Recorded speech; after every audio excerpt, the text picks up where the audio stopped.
Hi there, today I'm making a rich Ghana style okra stew with soft banku packed with beef, cow feet, and fish, full of deep homemade flavor. If you love that thick, dry okra and perfectly soft banku, you're going to enjoy this one. So join me and let's get straight into it. Okay, so first things first, I'm starting off by chopping up my green bell peppers, onions, and spring onions. These are going to add so much flavor to the soup and also make the base taste really fresh and rich. I also love using spring onions in my okra soup because it gives it such a nice aroma without really overpowering everything else. And of course, onions are a must. And friends, I'm not measuring anything too strictly here. I usually just cook based on what feels right and how flavorful I want the soup to be. But I'll also list everything I used in the video description below, so be sure to check it out and follow along as we cook.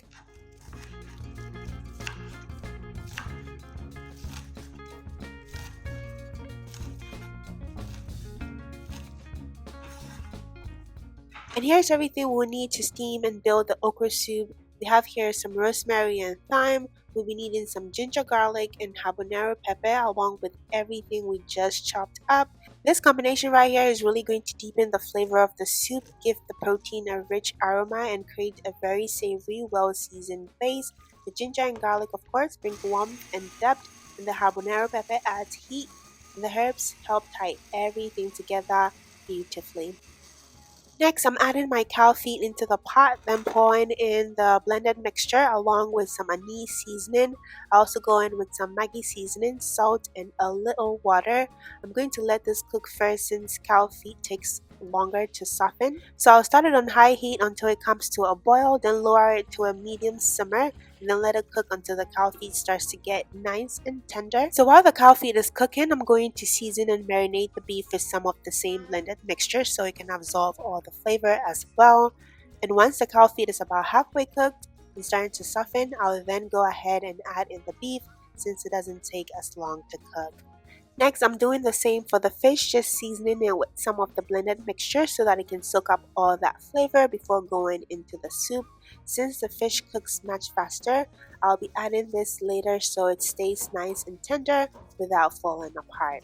You can honestly add any protein of choice for your okra soup: beef, goat meat, fish, crab, shrimp, smoked turkey, whatever you enjoy most. That's one thing I love about making okra soup. It's because you can easily make it your own and still end up with something rich and flavorful. Now I'm just checking on the cow feet to see how tender it's getting. I like using a fork for this. If it goes in easy but still has a little resistance, that's usually my sign that it's ready for the beef. So at this point, I'm going ahead and adding in the beef and let everything continue cooking together so all the flavors can blend really well. Now I'm checking on everything again, and the cow feet and beef are looking really good and tender. At this point, I'm going ahead and adding in the fish since it cooks much faster and doesn't need as much time in the pot. The soup is already smelling so rich and flavorful at this point. And now that the fish is fully cooked, I'm going to carefully remove it and then set all the protein aside while I start working on the okra base. And honestly, I've been saying soup this whole time, but it's actually more of an okra stew because instead of boiling everything into the light soup base, I'm frying the blended mixture in palm oil first to really deepen the flavor and give it that rich stew-like taste. So in the same pot, I'm adding some onions into the palm oil and letting that fry on medium heat for about 3 to 5 minutes until softened and fragrant. So once fragrant, I'll go ahead and add the rest of the blended mixture and let it fry down properly. You want to cook this until most of the moisture is gone and the flavors really concentrate. This step takes a little patience, but that's what gives the stew that deep, rich flavor and helps the oil start separating slightly from the mixture. Checking back on the stew, it's looking really good and the flavors are starting to come together nicely. At this point, I just added a little all-natural seasoning for that extra flavor. I'm going to hold off on adding any extra salt for now because we're going to be adding all the proteins back into the pot here shortly. Along with the stock, then give everything a good mix. I'll let it simmer together for about a minute or two so all the flavors can blend properly. Then after that, I'll taste it first before deciding if it needs additional seasoning or salt. So typically tomatoes are added for a little sweetness and extra depth of flavor, but I personally prefer my okra stew without them. If you do want to add tomatoes, you can blend a few and then add them in about 5 minutes into frying the mixture so they have enough time to cook down properly and lose that raw taste. So now I'm going to leave this to cook gently on low heat while I prep and cook the okra. This gives the stew enough time to keep developing flavor while everything else comes together. Now moving on to the okra, I'm just slicing everything up into smaller pieces so it cooks evenly and gives the stew that nice texture. The way you cut your okra can actually affect the texture of your stew or soup. Smaller pieces usually give you more draw while larger pieces keep more texture. I personally like a balance of both so the stew or soup still has a nice bite to it while staying rich and slimy.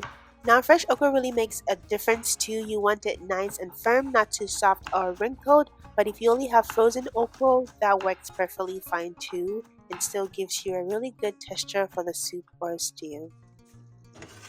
Next, we're cooking the okra. I added in some onions for extra flavor along with a little water. And once everything comes to a boil, I went ahead and added in some spinach. The spinach adds a nice color, extra texture, and blends really well into the stew without overpowering the okra. So we're just going to let both cook until softened but still have a nice texture to them. You don't want the okra completely overcooked. It should still have a nice bite while still keeping that rich draw. Now I'm adding the cooked okra into the stew. At this point, everything is already packed with so much flavor, so we just want to gently mix it together and let the okra fully combine with the stew. And you can already see the texture starting to come together and the stew getting nice and rich. I'll also be adding the fish back in, but once you do, try not to stir too aggressively so everything stays nice and intact. It smells so good.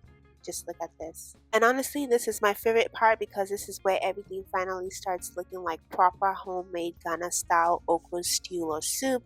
This is also the perfect time to taste and adjust your seasonings if needed.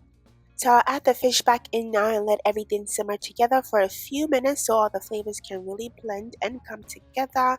At this point, everything is well seasoned, rich and full of depth. After that final simmer, our okra stew should be ready to serve. Now let's make the banku. In my pot, I have 2 cups of corn dough and 1 cup of cassava dough. The corn dough gives the banku its signature flavor, while the cassava dough adds that soft, stretchy texture that makes banku so good. I also added about 4 cups of water and about a teaspoon of salt or to taste. Then mix everything together with your fingers.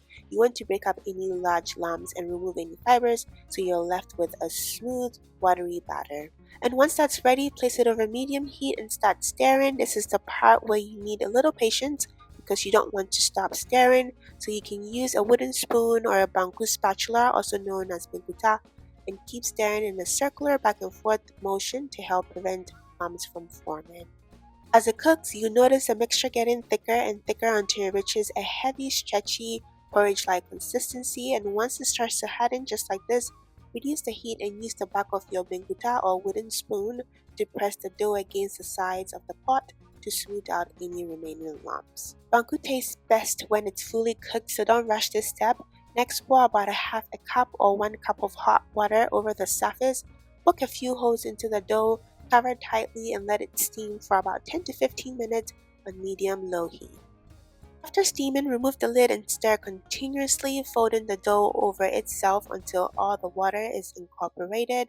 You notice the texture becoming even smoother and stretchier. And if needed, repeat the steaming and stirring process one more time until the banku is soft, smooth, and perfectly cooked. Once happy with your texture, turn off the heat, scoop out portions using your wet bowl, shape them however you like. I tightly wrap them in a plastic wrap to keep them from drying out.